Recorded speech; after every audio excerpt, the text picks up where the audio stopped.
What? Mom shot me a stern glare. I said, maybe the two of you could go together. I mean, if Daisy's not going with anyone, and you're not going with anyone? She trailed off, looking at me, expectantly. When I just stared, she added, Oh, come on, Sally. You both need dates, right? Why wouldn't you go together? I think you and Daisy would make a cute couple. I simply blinked. At the time, I was incapable of anything else. She'd said couple like she meant. Very cute, Daisy agreed, and when I looked at her, she winked. Winked! I swallowed. Good grief, that was exactly what she'd meant. Mom, can I see you in the kitchen?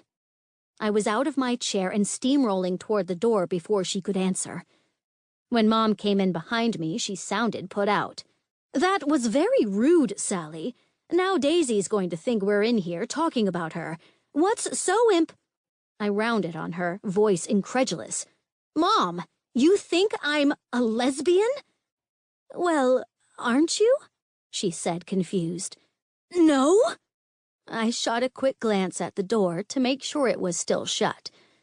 Seeing it was, I repeated, No, I'm not. Not even a little bit, Mom. What would make you think something like that? Lillian asked, and I couldn't rule it out. She shrugged, looking down at her hands. I don't know.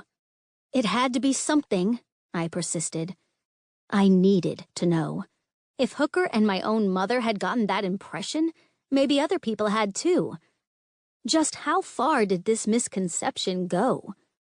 Well, Mom said finally, first, there's the fact that you've never had a boyfriend. A lot of people don't have boyfriends. You're going to be 18. And, I retorted, what else? There are those rainbow stickers you always carry around in your purse. Those are for the kids at work. And then there's the whole Becks issue. What Becks issue? I said. Sally, that boy is prime real estate to any female with eyes. You've been best friends with him since grade school, and never once have you said a word about how attractive he is. Becks is Becks, I said diplomatically, and I don't think I'm going to tell him about the creepy comment you just made. Please, go on. You never go for anyone Lillian sets you up with, she huffed. As soon as she said it, I knew this was the real reason. That's because they're either criminals or total idiots, I pointed out. That's not true, Mom argued. There was Oliver Morgan, who constantly referred to himself in the third person.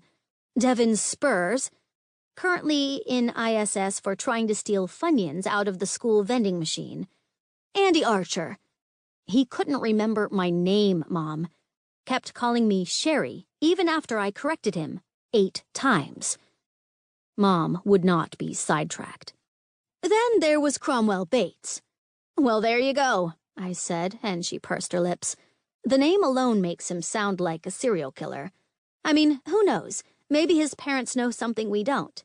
Besides, he spit on me when we first met. He didn't do it intentionally. Mom lifted her hands in a helpless gesture. Sally, the poor boy has a lisp. I shrugged. The feel of Cromwell's spittle on my cheek still gave me nightmares. At the time, I'd been afraid of hurting his feelings, so I'd just let it stay there, forcing my hands not to wipe at my skin as I felt condensation settle into the pores. First thing I did when he left was wash my face, 3 times for good measure. You know, it wouldn't bother me if you were. Mom hesitated, tone shaky but sincere. Gay, I mean. But I'm not, I said again. Just because I haven't gone for any of the loser guys hookers sent my way doesn't mean I'm into girls. Mom laughed suddenly. No, she said. No, I guess it doesn't. She took my hand and met my eyes. I just worry about you, Sally. I gave her hand a squeeze. Mom had been saying that since my 5th birthday, when I'd asked for a lightsaber instead of a Barbie doll. And don't be too hard on Lillian, she added. She reminds me of me at that age. Always trying to get people.